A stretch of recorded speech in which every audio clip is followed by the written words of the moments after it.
And it's an excerpt from The Golden Chain, which is an alchemical text written roughly around the early 1700s, bounced around Europe and that sort of thing. But there's one particular part of it that really struck me as highly relevant for today and what we're engaged in. Okay, so I'll read Hmm. it.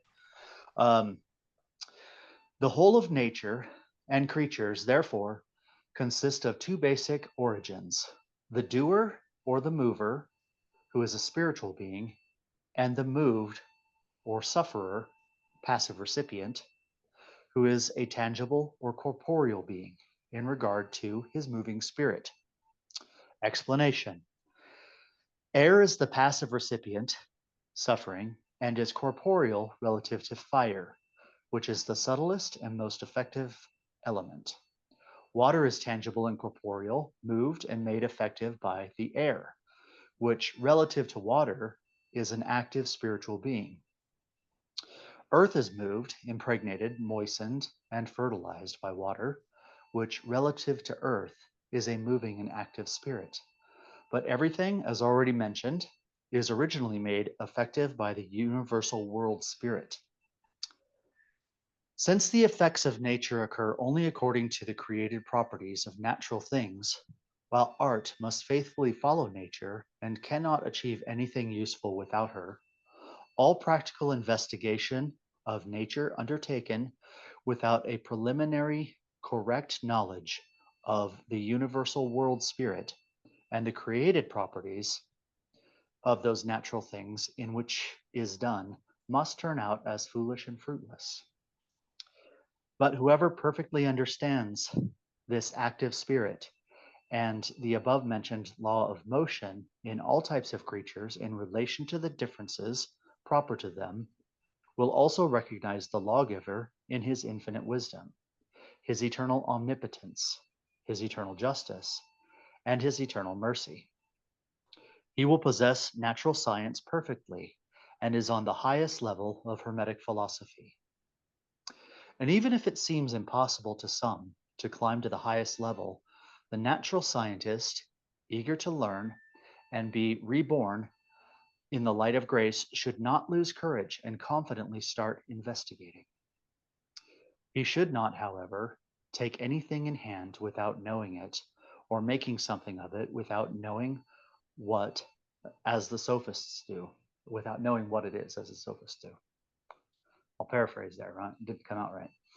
Instead, to begin with, he must choose one thing only, not several at a time, as the object of his studies and investigations. Above all, he must get to know it inside and out, then only make use of it what is possible according to its inherent law of motion. This is really touching on wrong manufacture, isn't it? Hmm. Right? Or the potential for wrong manufacture, yeah? Neither must he stop working till he has completely investigated it, knows it perfectly, and has thereby obtained the final natural goal he had set for himself. For it is not in the multiplicity that the art consists, says one of our greatest teachers, and with him the entire host of master sages, but afterward he can proceed with the investigation of something else, in which he will already succeed more easily, because every creature is considered a book of nature, as the very fine saying of our philosophers is to be understood, namely, that one book opens and explains another. I was talking about groundwork. In this way, he can imperceptibly reach the highest level of Hermetic wisdom sooner than one can imagine. For the whole of nature resembles a circular chain, the links of which uh, bind exactly together. When then an enlightened spiritual man, by his studies and investigations, has finally come to perfectly know the first link, it will be easy for him to expand his knowledge from this to the second, from that to the third, and so on from one link to the next through the whole circle. And nature, this faithful servant of the Lord, will herself guide an eager investigator truly reborn in the light of grace. Hmm. Yeah, right? So Yeah. the reason I wanted to read that is because It speaks of something, several things actually, but it speaks of this idea of investigating something, right? Get into something and continue to work it, continue to uh, rub against it until you understand it, you see, because it will reveal the natural laws. Now,